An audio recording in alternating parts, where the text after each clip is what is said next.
bún bò, rồi cơm, tất cả các cái các bạn. Có cái quầy chị bán bún riêu cua nè, ở ngay cái đầu vô nhà lòng chợ Chi Tôn luôn. Quá chừng cái nồi bún riêu.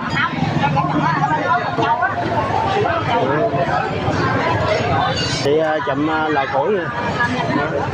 Món này là món đặc sản của Chi Tôn á. Chi Tôn đó thì xuất sắc hơn cực kỳ. Dạ. Ở đây là có bún riêu cua nè, rồi bún riêu, bún bò. Dạ. Ủng hộ ha. Dạ.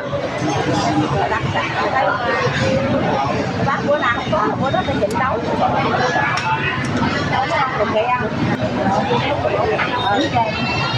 Nhà vậy chị bán được khoảng nhiêu tô hả vậy? Trời ơi, bán 3-4 tàu vậy á. Nhiêu ai ăn ngon chứ nữa là 30.000 là thêm thịt. Con 30.000 cha, 2 một quá.